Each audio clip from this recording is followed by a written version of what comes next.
We generate some people here. We're going live again at Triumph High School. I have some programs going on here. We're trying to get everything kind of set up to teach some kids some beekeeping here.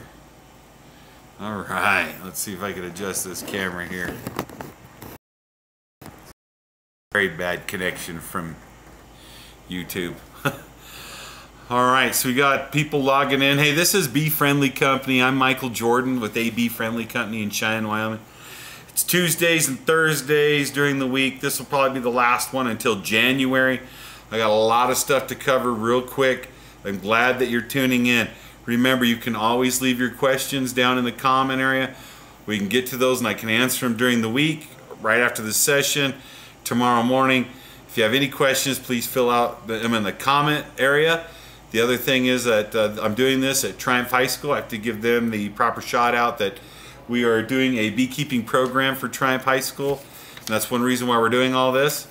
One of the programs is coming up on January 6th. Triumph High School will be doing bee sting, what to do, what it feels like. Everybody gets stung. We have like a fake stinger thing so you can actually feel what it stings like.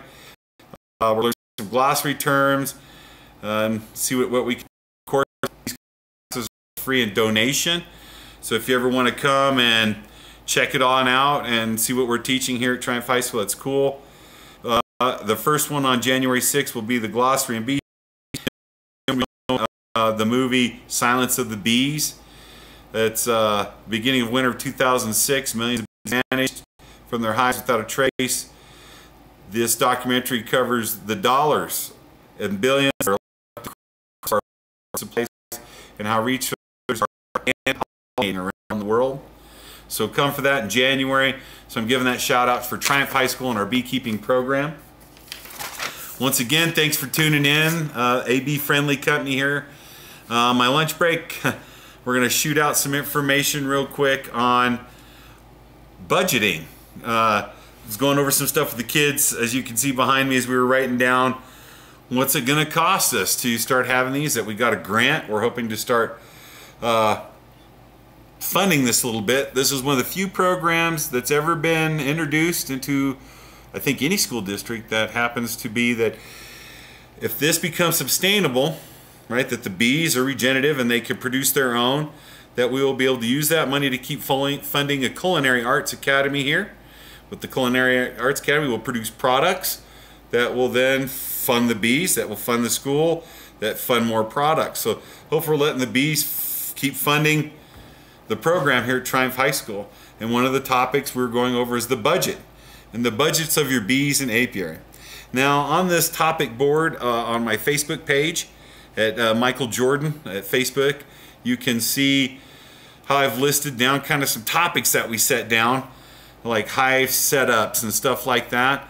You can go through that whole thing and kind of see basically, you know, what it's going to cost for a beekeeper. So one of the first questions that comes up in beekeeping class is, how much does it cost to keep honeybees? Of course, this is always one of the biggest questions. It's one that we hear all the time. And how do you break that down? So, you know, it has to do with a couple different things. So I kind of listed them and I want to talk about them so you can kind of hear more of what it takes to start funding this. Because as you can see behind me, we went through as a kids that it's planning ahead. Right now in December and stuff is the greatest time to start planning ahead on your beekeeping. That you should really look about what you want to put away for money and what it's going to cost. Right off the bat, we always say 3 hives is $1,500 to $2,500, depending on the type of beekeeping you're using, the bees and the hives, right? I mean, those are all general costs that we cannot accumulate with. I like the comment. Yes, my eyebrows and face are all white. I play Santa Claus. I'm a signing Santa. So, yeah, I like the comment. Here's kind of like the breakdown. I always suggest keeping 2 hives so you compare the difference of them. I would keep 3 personally because you can have one that flourishes, one that doesn't do crap and may die, and one that's just there. And you're going to be able to see what a really flourishing hive looks like, one that's just making it, and one that you're going to have to really work with to make it happen. And that's a commonality that I see. When you have 5 hives, you usually have 1.5 that's this way. When you get 10, you usually have 2 to 3 that are you have to kind of really work to kind of keep going. And then you have some that are just like, man, gangbusters. They really hit it. So the first thing on our list is hive setup. And it's listed here with 2 deeps and 20 frames and honey supers and stuff for $250. And you know, you could probably go cheaper if you build the equipment yourself.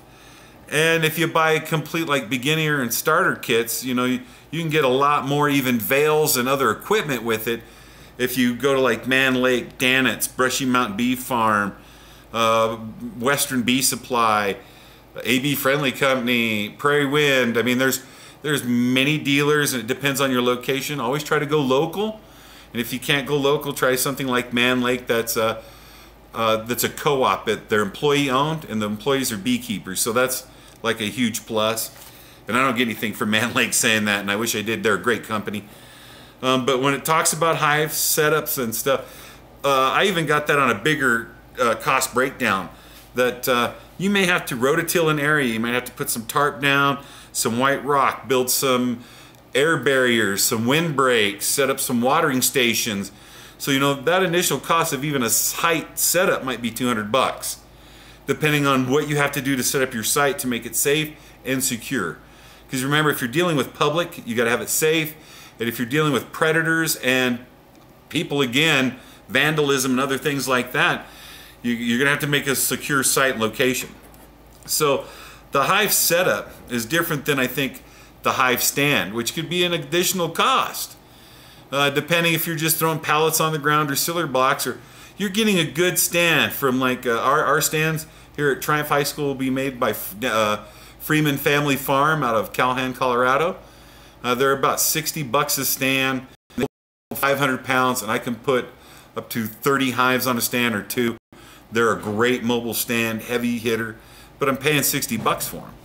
So that's, you know, that's the stand. That's not including the hive or the location of setup for these, right? The next thing is once you get a setup and a location going, you buy your hives and all your stuff to put them on there with your stands. Now you've already got time, right? Whatever that time accumulated is more money. You know, you're worth something. I don't, you know, $5. You know, I don't, you know, you have to be worth something. So that's something to think about.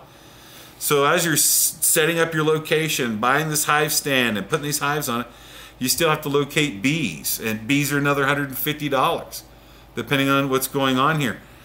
You're going to be looking at, let's see, frame feeders, $10. You know, frame feeders, it could be a board line feeder, it could be an upper feeder. Man, there's feeding the bees, equipment to feed them is one thing, but you're also going to have to make feed. You know, forms of Darth, feeding the bees is going to cost you money as well, right? It's not like it blew, you know, here in Wyoming I got 6 months that's so cold and there's no floral. If they didn't store it, I have to feed them. So that's going to be a cost as well for you, that you're going to have to accumulate a cost for the feed of them, and not only the feed but the feeder. So I got $10 for a feeder, but you know, the feeds, you know, that's one thing we haven't figured out yet is, you know, bees 3 pounds of feed per colony per day, depending on the food source that's available outside too. So man, that's hard to accumulate. We've got behind me, we went right to bees, we went to clothing, and then tools. Clothing could cost you anything depending. You know, I'm a 3 suit guy. One I'm wearing, one I'm washing, and one I'm going to wear for the next site or swarm removal or something, because I don't want to go with that pheromone of getting stung on me. You know, some of those are just veils and a jumpsuit, $60. Some of them are pretty intense when we're going to go do a cutout or something in a building. You know, that's an air ventilated stingless suit. Those are about $200 a pop. So a suit's going to cost you money.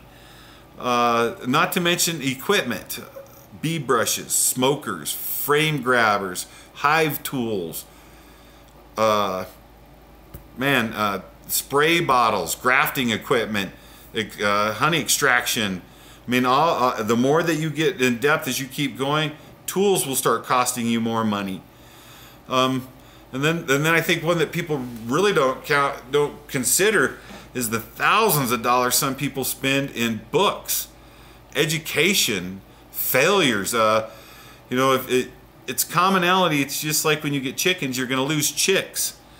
It's just a commonality that you're going to lose some of your investment. You're going to lose some bees. Another thing that goes with this is we're going to buy things that we won't need. Some books that we've got at some of my library are great reference, and some of them are on aspects, man, that I didn't even know, written by a vegan that hates bees. Right? I just wanted some information, so that's terrible.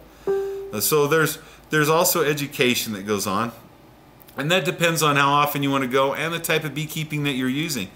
That if you're going to do honey or wax or packaged bee cells or pollination runs, all those hives, all that equipment, all that time changes for variables. And that's one thing I'm trying to explain to these students, that we're going for product and not pollination, and we're going for simple product, and we're not doing for like high yield, right? Because those are different boxes and stuff. We're going to be doing some mason jar honey and stuff like that, because those are novelties that sell.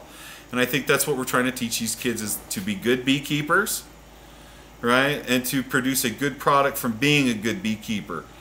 And if it's regenerative, that's awesome, because then our first initial investment goes to not only education of the kids, but goes to verifying a product that these kids need. So, when it comes to all this, planning ahead, right? I got some good information here. Are you doing this for profit, or are you going to be a prophet? I mean, I'm kind of a prophet. I can make money doing this, and I make money doing this, but I far more love traveling and teaching it and experiencing and be out in the field than I am really working my bees hard. I enjoy my bees, and I got a lot of bees, but I'm not out hauling them around all over anymore and doing stuff like that. I really enjoy what I'm doing with them. Shopping for equipment and estimating costs and revenue. So if you're buying all this to make a business, what is going to be your final outcome in your product? And is that product going to be covering your investment over a time period? And when I'm talking about time period, are you getting loans and interest rates on those loans? And then are you doing a 3-year business plan? That's what I'm teaching these kids now, is that we're going to be writing a business plan to accumulate, to see what our losses and our gains are. And you need to be doing those things. Are you doing that with your cattle? Are you doing that with your chickens, or when you're plowing your field? This is an agricultural business, and that's one thing that we're trying to escalate with these kids. So good planning is important to be successful. When you're looking at good planning, there's some things I don't think people consider. Are you doing, what's your startup cost? And what are you doing for buildings? Where are you storing some of your equipment? Is it in the back of a truck? Or you have a place where you're spinning equipment? Are you getting an inspection and a label so you can sell at retail? Or are you doing cottage industry and producing that way? These are all cost accumulations that you need to have a good plan on selling your product, as well as storage of your equipment and product, because you've made an investment now. We don't want to lose it, right? So I think those are very good.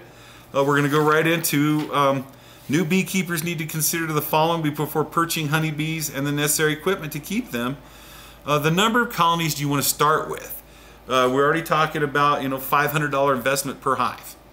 I mean, if I told you that 3 hives is basically $1,500, that's $500 a hive with bees. How many? If that's 10 times 5, I mean, consider how many colonies you're going to have, and then the necessary equipment to keep that kind of colony. It has to. All this has to do with the space, the location, the product that you want to put out. These are big things, and you need to sit down and graft a plan. That's one reason I kind of like permaculture. It wasn't necessarily the outcome or the exploitation of it for profit. It was the design. I'm big on design. I think I looked at architecture and all kinds of stuff when I'm looking at bees, how they swing. Big on design. The Romans did cubes and pyramids. There's the Ostic circle that goes around that shows dimensions by the triangle. Design is incredible, and when you design your whole plan economically, financially, spiritually, everything, you have a huge outcome. Because like it says in this thing, you know, the amount of time that you put in is going to be an average of 15 minutes per hive or more, depending how much you love doing what you do. So if you've got 20 hives and you're spending a half hour on them, you're sure going to be there for days and then rotating through days. And is it something that's more of a hobby, or are you becoming a professional beekeeper looking for queens, requeening, honey production, splits? Your time is also an incorporation of this cost. And you know, you're talking 2 hours for 3 to 5 hives. And I like 3 hives for a hobby beekeeper. And if you're a commercial beekeeper, it's just not you. And you have a system of rotation that you're using to propagate your profit. And you should be looking at your profit and your times. So these are all necessary on your budget. Is there a lot of selling up on the site? You know, you have to set up your sites, the groundwork, and then food networking. That goes with the feed that we talked about. If you do not have a football field of floral year-round for your hives, you have to feed. So you have to incorporate a food network cost. Are you moving your hives to different locations for floral? Are you just going to go ahead and absorb the cost and feed them? Or are you just going to risk it and see how they do and do adequate downsizing manipulation to keep them alive? So food networking can be something that's very important. Another thing is local state laws for keeping your bees. You know, one is, can you even have them? The next thing is, does it cost for permits and inspections and things like that? These are all costs that are occurring that need to be put in your budget. Are they yearly, like buying license plates for your car? Is it something that you do one time? Is it per inspection?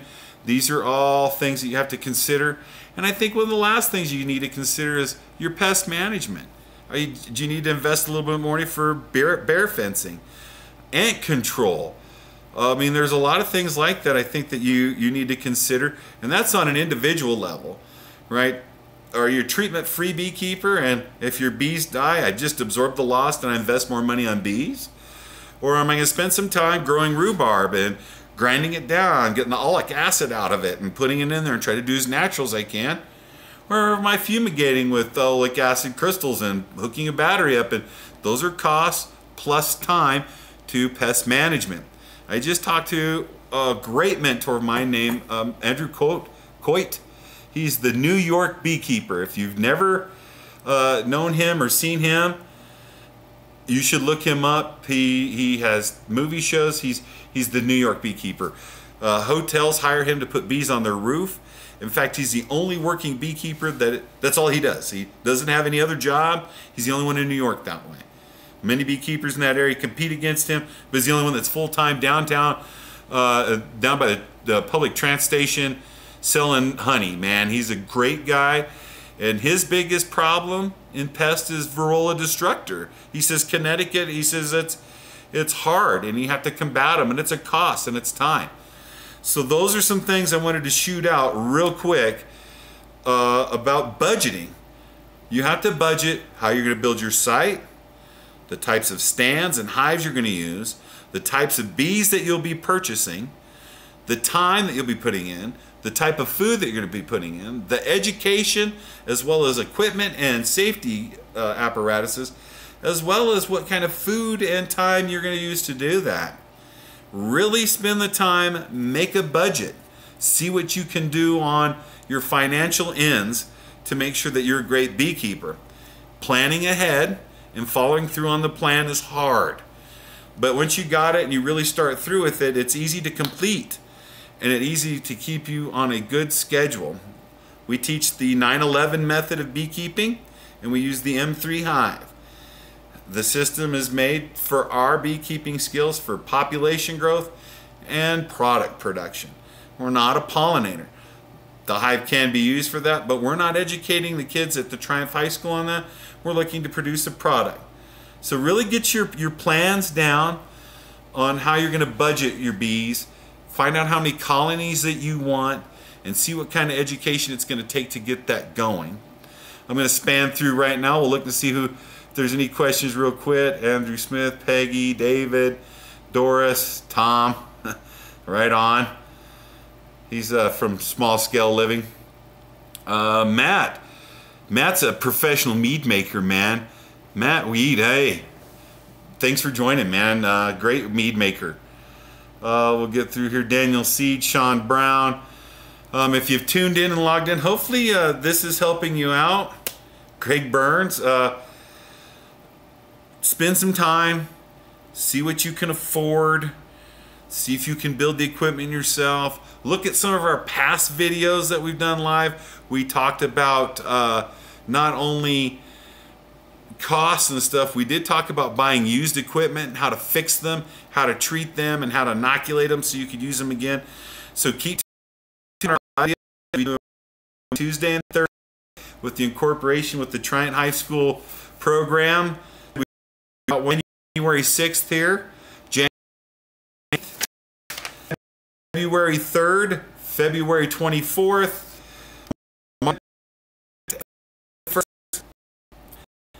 April 7th, and the 21st. So we've got 2 classes, basically a month, educating kids on beekeeping. Each class, after we're done educating, we show a film. We're going to be showing Silence of the Bees, Vanishing of the Bees, The Beekeeper with Andrew Coit. I'm glad he tuned in. We're going to be doing a build the box where we're going to be building hives and the kids will be learning how to build them. And if you want to buy some of their hives to help support them, we'll have that build and bee buy. We're going to be watching the Wyoming Bee College. I'll be taking 2 students with me as I teach at the Bee College so they can see the world of beekeeping through one of the largest beekeeping expos that there's going on. We will then be showing Bert's Bees, the buzz about Bert's Bee, right, and how everything's going. We'll be finishing off with Queen of the Sun, and then we'll be doing Brushy Mountain Bee Farms package installation video with the Mamie's Gardens out of Montesino, California, and how they produce many flowers for many different honeys. So I mean, this is the end of the school year. This is the last 4 months of education that we're going to be doing here for Triumph High School. Thanks for tuning in. I'm hoping that this is helping you to try to figure out your budget and kind of like what you're looking into. You should really sit down with a mentor, have him look at your site, where you're going to put them, what your site needs to be set up to perform what you want, and then sit down. What type of hive, what kind of product, what kind of bees. I'm Michael Jordan with AB Friendly Company out of Cheyenne, Wyoming, mead maker, apiist, and youth educator. Hopefully I've answered some of your questions by going through this a little bit. Email us, abfriendlycompany@gmail.com. Catch us on Facebook at AB Friendly Company or Michael Jordan. I have open Facebook. You can message me whenever you want. Post anything on there, right? I have nothing to hide. So you don't even have to be a friend to kind of watch. I pretty much open book. I want to help you out. Message me, man. Thanks for tuning in. I'd like to thank Triumph High School for the time and help me educate the kids. So hopefully we'll catch you again and be cool.